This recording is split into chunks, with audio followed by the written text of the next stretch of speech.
Okay, I teased it with that last video. Now we're gonna do it. Husqvarna Rancher creamsicle style. So this one with these markings would be pre-79 if I have done my research right. This does have the Practica. Again, I don't know Husqvarna worth a diddly poop, but I was looking through what I could find online. And I think this is one of the earliest examples of one of these things. So, clearly I need a decal kit, but that's the least of the worries right now. We need to get it running. So let's do a little bit of diagnosis first. Oh. Now that I did not expect. I was not aware that somebody had been playing around in here. Or maybe that's why this thing quit being used. Maybe the carburetor was falling off. There's no way. There is no way that somebody left it like that. Looks complete. Okay, that hose is pretty suspect. Looks rotten. Oh yeah, it's rotten. I think I just broke it. So the question is, I don't know these things. Is that a molded hose? Or can I get away with using some of my Tygon? Or was Husqvarna screwing people?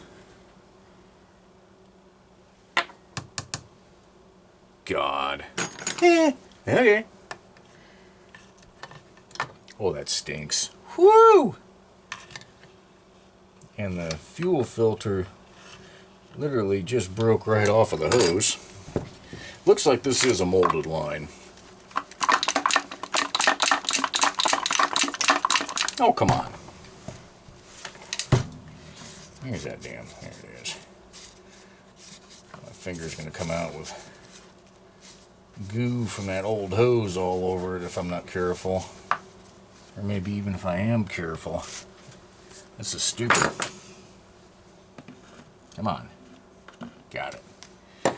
Alright. Well. Looks weird. See how it's dark and then light? I'll try blowing that out with some cleaner. That's a technical term for rotten gas. Okay. That switch has 3 different terminals on it and only 1 wire. Let's find out if we have spark. That's an important thing to know.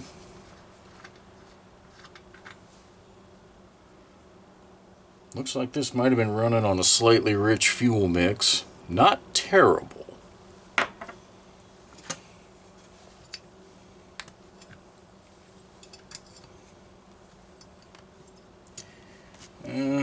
Let's see, you guys might be able to see that better than I can. O and I. I'm assuming that's on. Yep. But that spark's kind of intermittent.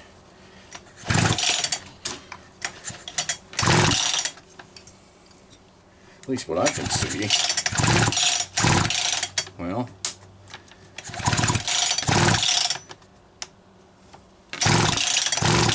I saw a couple at first. That's kind of irritating. Let's see if it's there. That plug doesn't look great. I'm not convinced that this has enough spark to actually run. Guess we'll have to take a peek at what's going on in there.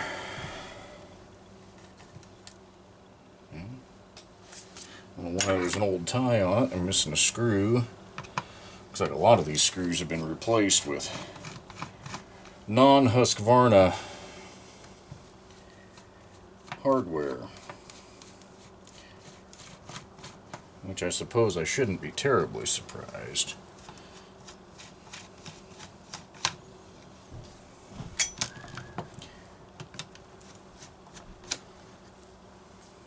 Oh, crap. A two-piece ignition. Okay. Well, you know what I'm going to do, and that is get the fuel system dealt with before even dreaming of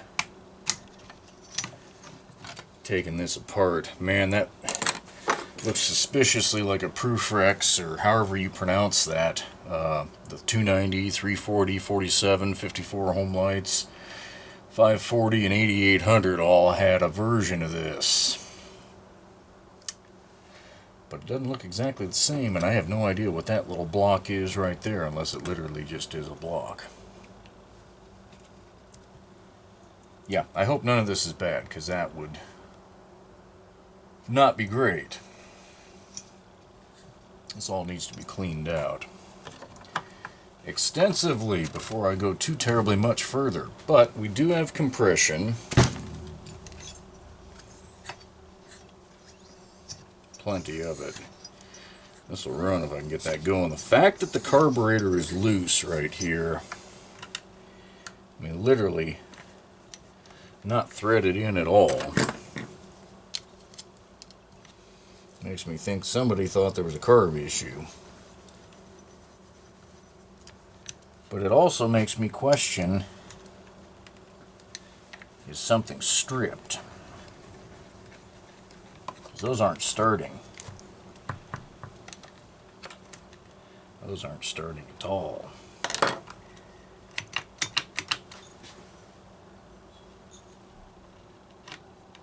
Oh yeah, somebody... If that was supposed to be a gasket... Oh shoot.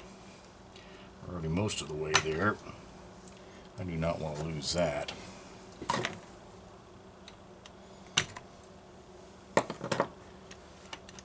And then that should just pop loose. Yeah. Oh yeah. Whatever gasket was supposed to be back there is long gone, and that had silicone on it all over it. Cute. Okay.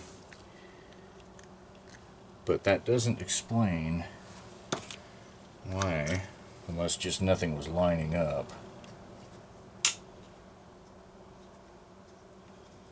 Maybe there was so much silicone in there, that's what it was.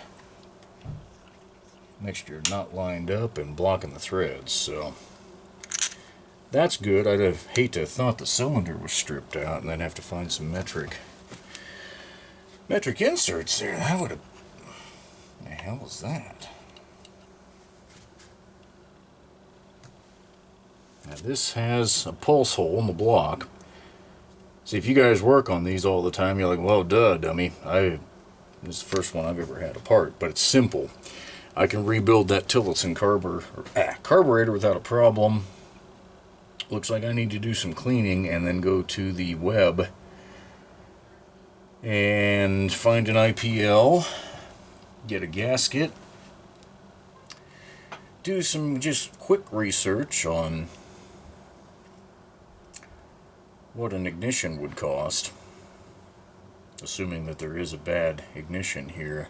Say it sparked a couple times and then it quit, and that makes me suspicious of this switch here, but we'll see. So that's what we're looking at. This will be a part of the 60cc class shoot-off when I get my act together and do that up on the firewood hill for sure.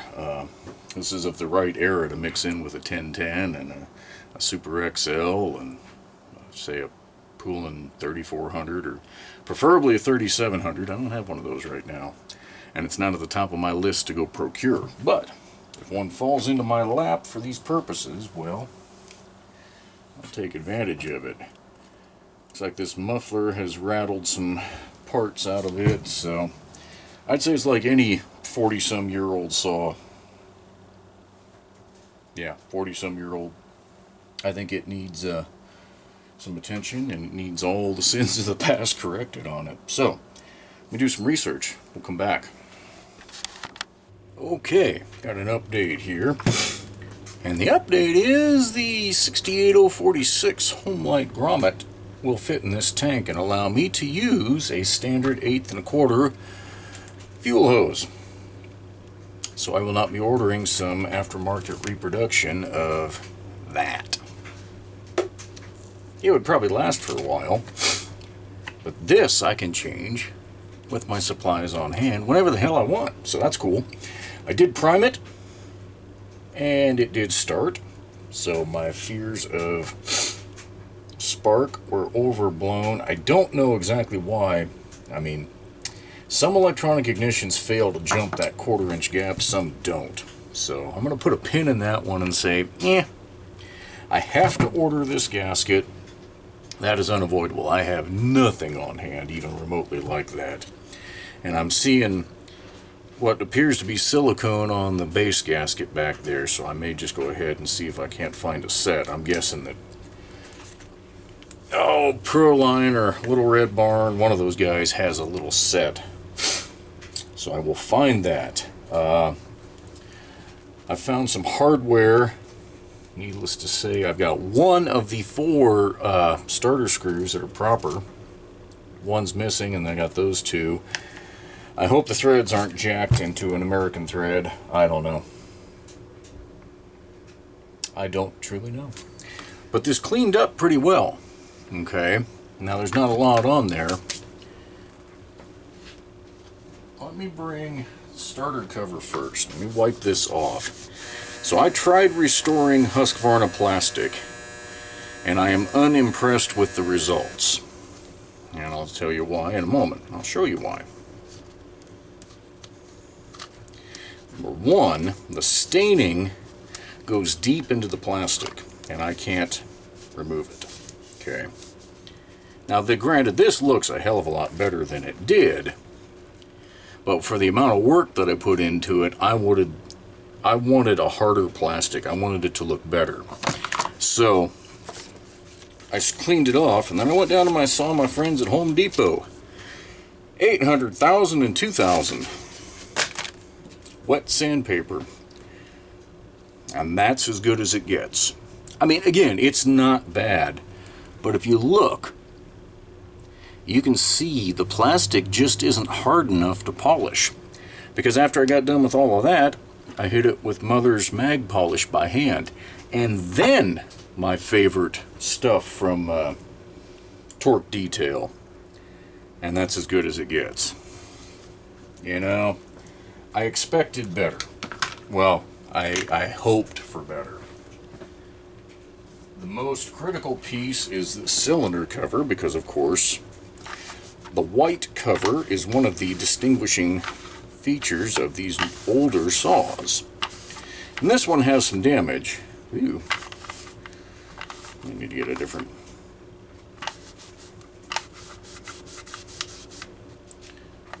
rag for white here.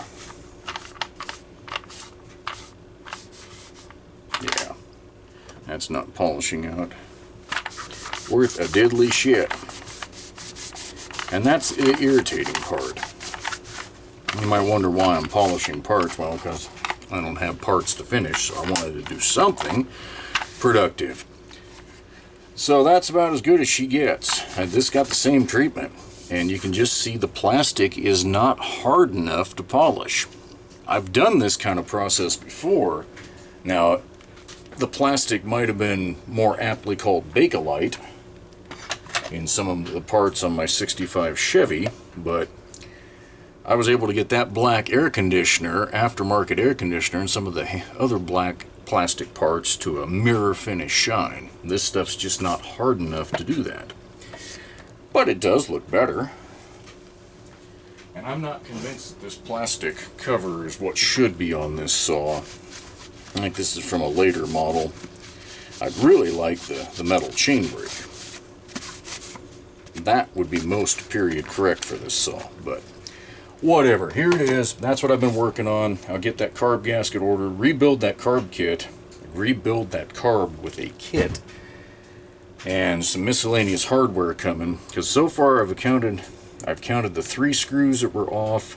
We're missing this little support screw right here, And I actually don't see anything else missing, which is a little surprising. I thought I'd go get into this and find a little more. I am going to dig around and see if there's a spark arrestor available for this. But other than that, we're waiting on parts. So we'll wait for those to come in and we'll get this finished up. Okay, Operation Creamsicle, Husky 21 Rancher, whatever you want to call it, is getting closer. I had an unexpected part arrive in the mail today.